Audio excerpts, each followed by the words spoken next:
Hello मेरे प्यारे दोस्तों, आरके क्लासेज में आप सभी लोगों का स्वागत है। और आज हम लोग सरफेस केमिस्ट्री पृष्ठ रसायन का वीडियो नंबर 40 पढ़ेंगे। देखिए, जो वीडियो नंबर 40 है ये सबसे अंतिम वीडियो है रहेगा पृष्ठ रसायन का। इसके बाद हम लोग पृष्ठ रसायन चैप्टर समाप्त कर लेंगे और पृष्ठ रसायन चैप्टर समाप्त करने के बाद हम इस पर जितने भी टॉपिक इम्पोर्टेंट है जो आपके एग्जाम की दृष्टि से पूछेगा वो भी आपको पेपर जो है अनसॉल्व इस लेसन का अपलोड कर देंगे, ताकि आप लोग अच्छे से थ्योरी पढ़ने के बाद वो जो भी क्वेश्चन आपको अनसॉल्व दिया रहेगा उसको स्वयं हल करिएगा। अगर उसके बावजूद भी कोई दिक्कत आ रहा है तो हमसे संपर्क करिएगा। तो चलिए इस वीडियो को पहले समाप्त कर लेते हैं। पृष्ठ रसायन के भाग 40 में हम लोग का टॉपिक का नाम है कोलाइडो का उपयोग। कोलाइडी जो पदार्थ हम लोग पढ़े हैं पीछे के वीडियो में, उसका उपयोग कहाँ कहाँ होता है। तो पहला, जल को शुद्ध करने में। देखिए, जल जैसे कि मान लीजिए कि हमने नल का पानी ले लिया, तो नल के पानी में अनेक कोलाइडी कण होते हैं और वो कोलाइडी कण हमारे नग्न आंखों द्वारा नहीं दिखाई देते हैं, परंतु होता क्या है, जब उसमें हम लोग फिटकरी डाल देते हैं तो कुछ समय बाद देखोगे बर्तन की तली में छोटे छोटे कोलाइडी कण थे, वह जाकर के क्या होते हैं, बैठ जाते हैं और इस तरह से हमारा जो भी जल था अब वो तुम्हारा शुद्ध हो गया। यानी कि जल को शुद्ध करने में, यानी कि जल में उपस्थित जो भी कोलाइडी पदार्थ थे उनको हटा लिया गया और हटा करके पीने योग्य जल क्या कर लिया गया, बना लिया गया। तो जल को शुद्ध करने में कोलाइडो का उपयोग समझ में आया। दूसरा है औषधि बनाने में। अब देखिए, औषधि बनाने में अब जैसे कि कोई भी आप जो सर्दी होता है, खांसी जो होता है, खांसी का आप लोग कोई सिरप पीते हो, सिर्फ लिक्विड, उस लिक्विड में अनेक प्रकार के केमिकल पदार्थ जो होते हैं मिला करके बनाए गए होते हैं। क्या आपको नग्न आंखों द्वारा दिखाई देते हैं? नहीं, आपको तो लगता है कि हम कोई पानी पी रहे हैं। उस पानी में अनेक छोटे छोटे कोलाइडी कण होते हैं और वही कोलाइडी कण जब हम लोग सेवन करते हैं तो जो भी हमारे शरीर का दुख दर्द होता है उसको क्या करते हैं, नष्ट करते हैं। यानी कि जो हम लोग दवा देख रहे हैं, सब जो दवा है वो तुम्हारा कोलाइडी पदार्थ है, क्योंकि वह अनेक छोटे छोटे कणों से मिलकर के सब बनाए गए रहते हैं। अधिकतर ये तुम्हारे जो भी तुम्हारे आएंगे कोलाइडी के अंतर्गत सिरप ही आने की संभावना है, क्योंकि एक लिक्विड होगा और उसमें कोई अन्य पदार्थ जाकर के मिक्स होगा और हमको वो नग्न आंखों द्वारा दिखाई नहीं देगा कि उसमें कौन कौन सा पदार्थ, कौन कौन सा केमिकल मिला हुआ है। तो हुआ तो तुम्हारा कोलाइडी विलयन ही। तो दूसरा क्या है, औषधि बनाने में। तीसरा है रबड़ बनाने में। अब कहोगे सर रबड़ बनाने में कहाँ होता है? देखिए, जो रबड़ जो पेड़ से जब निकाला जाता है तो वह उसका दूध होता है। रबड़ के पेड़ को अगर थोड़ा भी कट करोगे तो वहां से उसका मिल्क निकलेगा, दूध। उस दूध को हम लोग हीट करेंगे, गर्म करेंगे तो वह क्या होगा, थक्का जम जाएगा और थक्का जम करके क्या हो जाएगा, कठोर हो जाएगा। यानी कि रबड़ के दूध में कोलाइडी कण थे, जब उसको गर्म किया जाता है तो थक्का बन करके क्या होते हैं, कठोर हो जाते हैं, जिसको हम लोग क्या कहते हैं, रबड़ कहते हैं। ठीक है, तो रबड़ उद्योग में भी समझ में आया कोलाइडो का कहाँ उपयोग होता है, थक्का उसको जमाने में, कठोर करने में। तीसरा है धुएं में उपस्थित कोलाइडी पदार्थों को अवक्षेपित कराने में चिमनी द्वारा। देखिए होता क्या है, आप लोग चिमनी देखे होंगे, ठीक है।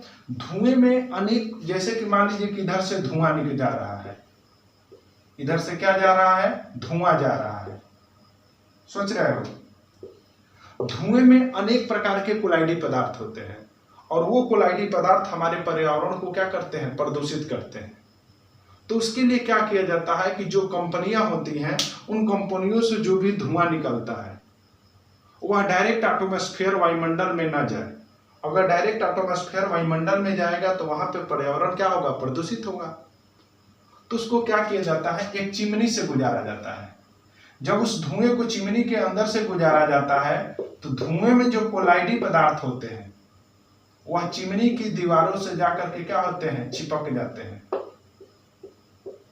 ठीक है, और ये इस तरह से तुम्हारा धुआं केवल क्या निकलेगा, बाहर निकलेगा और जो भी इसमें कोलाइडी पदार्थ थे जो पर्यावरण को ज्यादा प्रदूषित करने वाले थे, सब इसमें जाकर के क्या हो गए, चिपक गए और इस तरह से हमारा पर्यावरण भी क्या हुआ, कम प्रदूषित हुआ।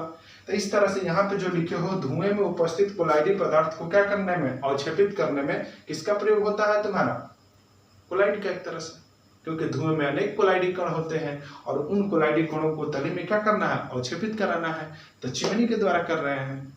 चाहे हम लोग ईंट के भट्ठे पर भी देखे होंगे, बहुत लंबा सा एकदम बेलन के आकार का बहुत लंबा होता है, वो ये मत समझना कि उसमें ईंट भरा गया होता है, नहीं। जब ईंट की फुकाई होती है, जब ईंट को पकाया जाता है, तो पकाने के बाद से कोयले से पकाया जाता है, तो कोयले से जब पकाया जाएगा तो कोयले से जो भी धुआं निकलेंगे उस धुएं को डायरेक्ट वायुमंडल में नहीं भेजा जाएगा, क्योंकि पर्यावरण का प्रदूषण ज्यादा होगा। इसलिए उस धुओं को चिमनी के द्वारा ऊपर निकाला जाता है। क्यों चिमनी लंबी बनाई जाती है, क्योंकि जितना ही लंबी रहेगी धुआं जो है, धुएं में जो भी कोलाइडी कण है जिससे हमारा पर्यावरण का प्रदूषण होगा, वो सब जाकर के चिमनी की दीवार पर क्या हो जाए, चिपक जाए और सिर्फ धुआं आपका क्या निकले, बाहर निकले। ठीक है, तो इस तरह से हम लोग किसका प्रयोग कर लिए, धुएं में उपस्थित कोलाइडी पदार्थ को अवक्षेपित कराने में। अगला है कृत्रिम वर्षा कराने में। अब ये समझिए कृत्रिम वर्षा क्या है। कृत्रिम वर्षा ये है कि जैसे कि मान लीजिए कि वायुमंडल में हमारा जलवाष्प है, ये जल के वाष्प है और वे बहुत दूर दूर है। सोचिए वायुमंडल में क्या है, जल के वाष्प है जो बहुत दूर दूर है। तो ये बताओ बहुत दूर दूर है, और जब तक यह अत्यधिक पास पास नहीं आएंगे तब तक ये बादल का निर्माण नहीं होगा। या हम लोग देखते हैं कि बाहर के वायुमंडल में कहीं कहीं बादल दिखाई देता है, कहीं कहीं पर बादल दिखाई नहीं देता, यानी कि छिटपुट बादल दिखाई देते हैं। और जब तक अधिक से अधिक बादल एक दूसरे के पास नहीं आएंगे, जब तक घना बादल नहीं होगा, तब तक बारिश होने की संभावना क्या है, कम है। तो उस कंडीशन में बारिश कराने के लिए हम लोग क्या करते हैं, बादल के ऊपर कैसे जाओगे, हेलीकॉप्टर से जाओगे, तो बादल के ऊपर जाकर के हम लोग क्या करते हैं, वैद्युत अपघट्य पदार्थ का छिड़काव करते हैं। किसका छिड़काव करते हैं, वैद्युत अपघट्य पदार्थ का छिड़काव करते हैं। ठीक है, अब बताइए वैद्युत अपघट्य पदार्थ का क्यों छिड़काव किया जाता है, क्योंकि वैद्युत अपघट्य पदार्थ आयन वाला होता है। ये जो वैद्युत अपघट्य पदार्थ का बादल के ऊपर जाकर के हम लोग छिड़काव किए, कहाँ है, कहा कि जो बादल हैं जो इधर उधर हैं, अधिक से अधिक बादल एक दूसरे के क्या है, पास में आए, और पास में आएंगे तो घना काले रंग का बादल होगा और बारिश होने की पॉसिबिलिटी बढ़ जाएगी। तो ऊपर जाकर के, बादल के ऊपर जाकर के हेलीकॉप्टर से हमने किसका छिड़काव किया, वैद्युत अपघट्य पदार्थ का।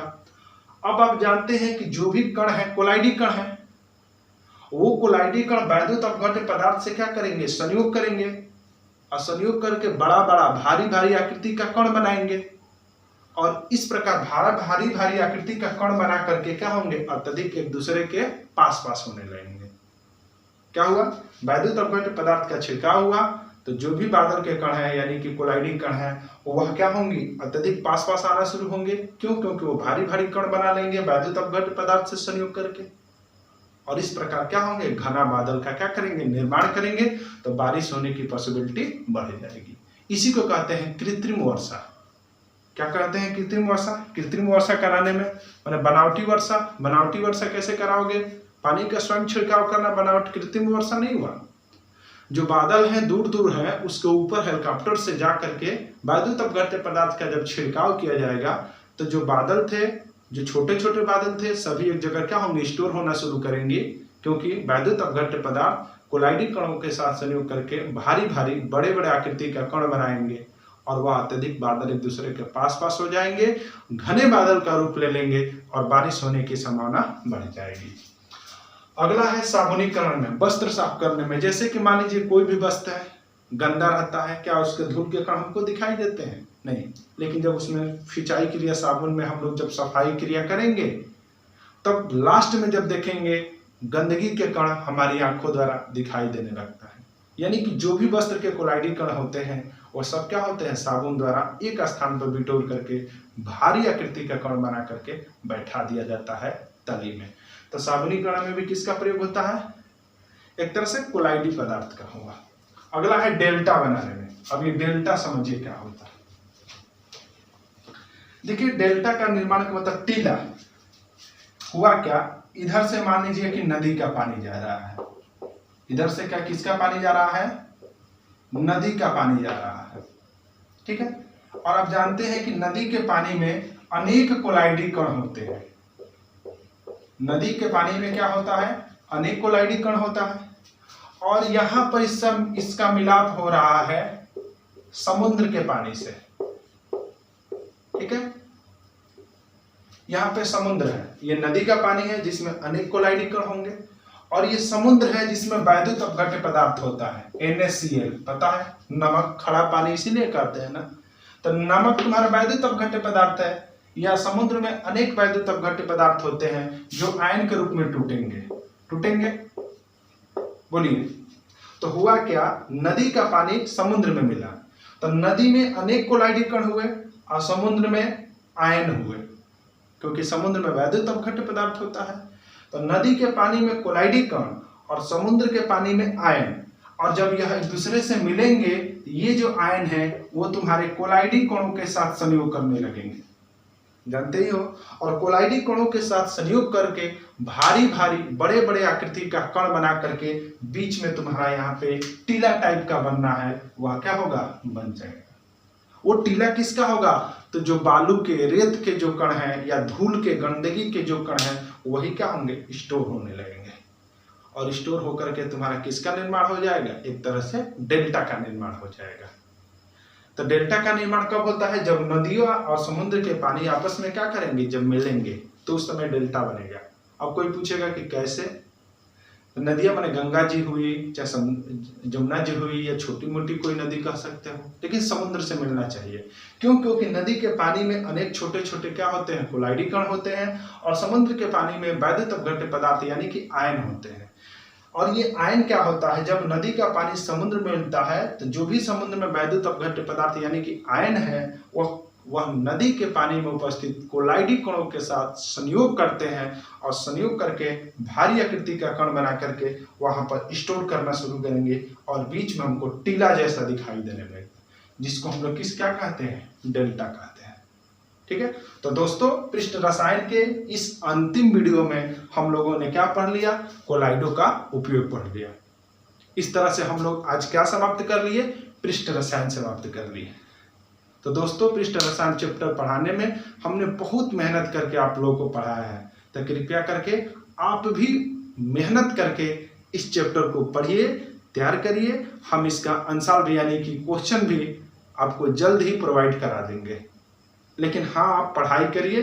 अगर ये वीडियो आपको अच्छा लग रहा है तो इसको शेयर करिए, लाइक करिए, नए हो तो सब्सक्राइब करिए, और आप लोग खूब मन लगाकर पढ़िए, ठीक है।